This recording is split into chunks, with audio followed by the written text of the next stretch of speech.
আজ 19শে April world liver day. সারা পৃথিবীর মতো বাংলাদেশেও এটি একটি মানুষের মধ্যে লিভার ডিজিজ সম্বন্ধে বা লিভারের বিভিন্ন অসুখ সম্বন্ধে সচেতনতা বৃদ্ধির একটি মাধ্যম হিসাবে আমরা এই ডেটা পালন করে থাকি। আপনারা জানেন যে বিভিন্ন কারণে মানুষের মধ্যে লিভারের রোগ হতে পারে। তো লিভারের রোগের পিছনে প্রধান যে কারণগুলো আছে, hepatitis B virus, C virus, লিভারে চর্বিজনিত অসুখ বা ফ্যাটি লিভার ডিজিজ এবং অ্যালকোহলজনিত লিভারের অসুখ, এইগুলি মোটামুটি সারা পৃথিবীতে প্রধান কারণ হিসাবে বিবেচিত হয়। এবারে ওয়ার্ল্ড লিভার ডে যে প্রতিপাদ্য বিষয় সেটি হচ্ছে solid habits and strong liver, অর্থাৎ কিছু অভ্যাসের মাধ্যমে, বিশেষত আমাদের দৈনন্দিন জীবনযাত্রার কিছু অভ্যাসের মাধ্যমে আমরা এই অসুখটাকে প্রতিহত করতে পারি।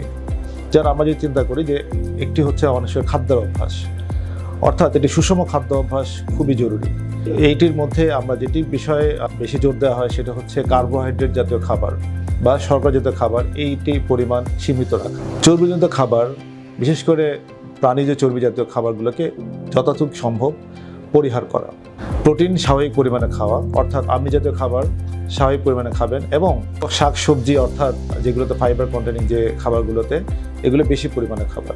এইভাবে যদি আমরা একজনের দৈনন্দিন একটি সুষম খাবার রাখি যার মধ্যে পর্যাপ্ত পরিমাণে ভিটামিন জাতীয় খাবার থাকবে, অর্থাৎ এই শাকসবজি এবং ফ্রেশ তাজা ফলমূল থাকবে। এই খাদ্যের অভ্যাসের পাশাপাশি আরেকটি জরুরি বিষয় হচ্ছে আমাদের কায়িক পরিশ্রম, অর্থাৎ আমরা যদি কিছু নাও পারি, অন্তত প্রতিদিন আমরা যদি 30 থেকে 40 মিনিট একটু জোরে হাঁটার অভ্যাসটা রাখি, এটি আমাদের শরীরের জন্য যথেষ্ট পরিমাণে উপকারী হিসাবে বিবেচিত হবে। যদি কেউ সুইমিং করতে পারেন, অর্থাৎ সাঁতার অভ্যাস থাকে, সেটিও ভালো।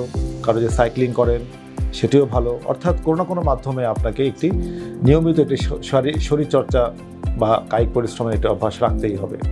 অ্যালকোহল জাতীয় খাবার, যেটি লিভারের জন্য ক্ষতিকর এবং যেটি লিভারের প্রদাহের মাধ্যমে মানুষের লিভারকে ধীরে ধীরে ক্ষতির দিকে নিয়ে যায়, অর্থাৎ লিভার সিরোসিসের দিকে নিয়ে যায়, এটি পরিহার করা সম্পূর্ণভাবে। আরেকটি বিষয় হচ্ছে যে নিয়মিত স্বাস্থ্য পরীক্ষা।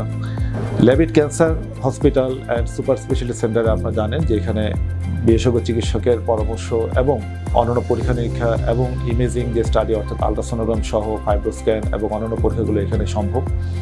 অর্থাৎ এক ছাদের নিচেই একজনের সমস্ত পরীক্ষা নিরীক্ষা এবং চিকিৎসার এখানে ব্যবস্থা আছে। তো ধন্যবাদ আপনাদের।